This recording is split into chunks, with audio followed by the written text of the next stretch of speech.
Okay, everybody, this is a map update. This is a sequel to the video I had done, what, it was a month ago, I think? More than a month ago. It was before the Kings and Kaisers tournament, where I went over the revamped, I'm calling it Deluxe Kings and Kaisers map. This is not it. This is the old map. I have the new one underneath. I remember in that last video, I was saying that I didn't feel like it was quite done yet. There were some things I still wanted to tinker around with in the map, but I just wanted to put the old map up here first so we can see the contrast between them two and just sort of go over it. So some of the things I went over in that other video was I kind of felt like the ocean was a little too dark in the original. I mean, I like it. I mean, it does give more contrast to the land here, but it is quite dark and you miss a lot of texture that was supposed to be seen in this. One of the things that sticks out the most is the really small and hard to see or notice naval bases. Sorry, my shadow is killing that. You can see one here in the territory of Lazio. They're very hard to see.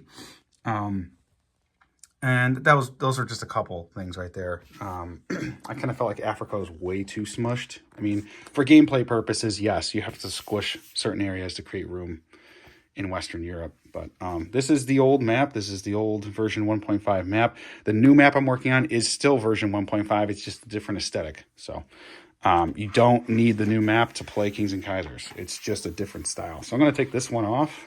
And this is the new guy here. Just flung on the ground.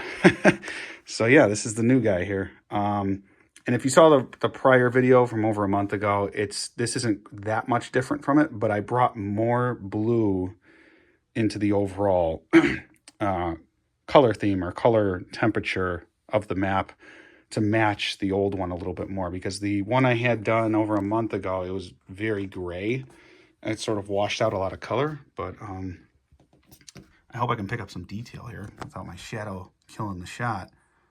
But yeah, there's just more texture, more of that rough texture. The land territories have more texture to them. You know, you can see some of the mountains and all that. And let me get a straight up shot here. That shadow is just killer. It's because this is an overhead light. I don't have angled lights. So, yeah, so you can see I kind of added a little bit more color to the national outlines here.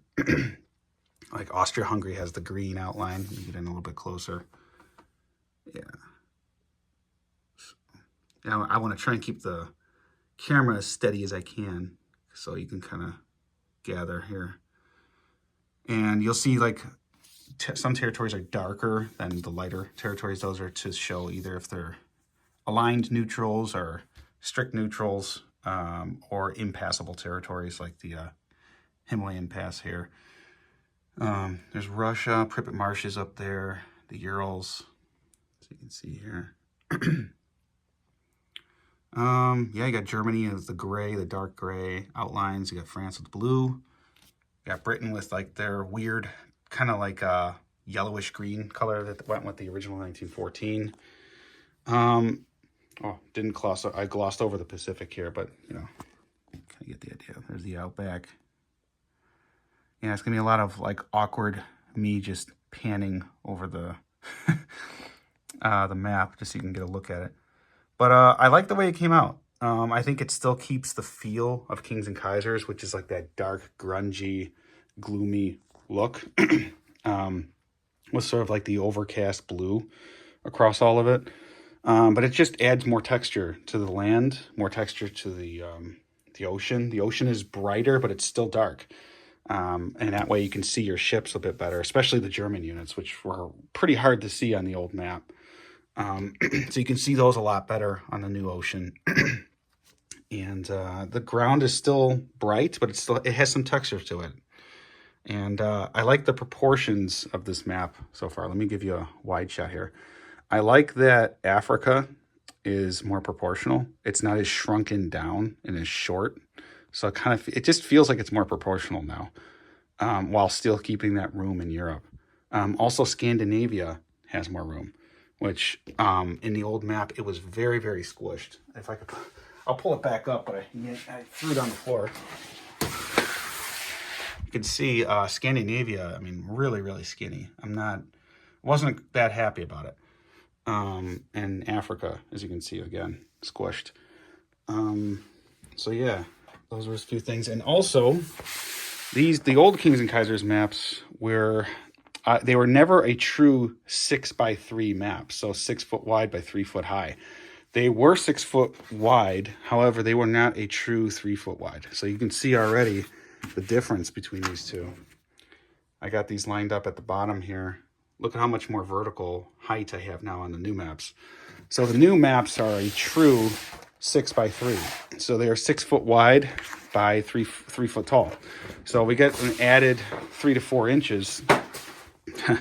Added 3 to 4 inches on the vertical here, which really helps make Scandinavia look a little bit better, as well as Africa. So I thought that was very, very good to have. And yeah, just you know, standing over this map, I feel like there's just so much more room to work with just by adding that vertical.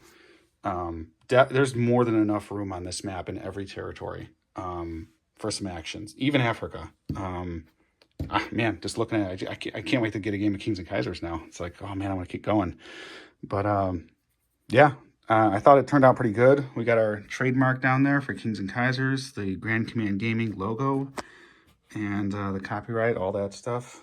You know, I'm just gonna, I don't know what else to cover about it, but I thought it came out really good. And maybe it's not your style. That's fine.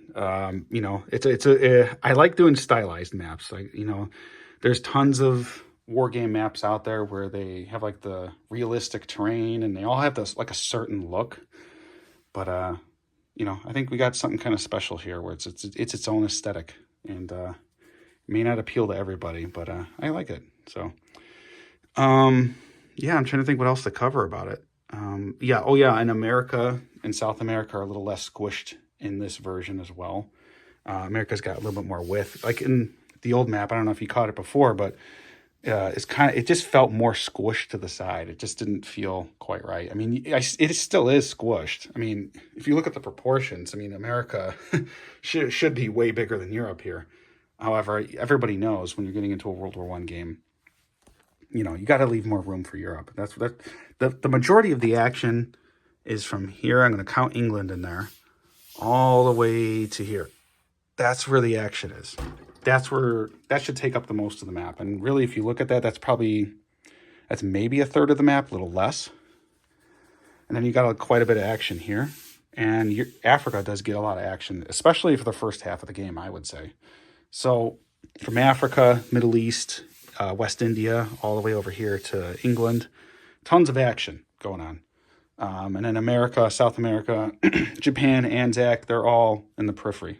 China even too. But I feel like China's got enough room here too, a lot of room to work with. So yeah, I think it came out great. And, you know, let me know if you're interested in getting one. I do plan to have these available on Combat Miniatures. So if you'd like one, you can go ahead and get one on there. I think I might have a link ready by the time I post this video that I can put in the description. Maybe not, but if I do, I'll just update the video later with that link. So yeah, that's my Kings and Kaisers update. Stay tuned for other updates down the line for other games I'm working on. Maybe even some BBR, Kings and Kaisers, or other stuff. So, all right, take care, everybody.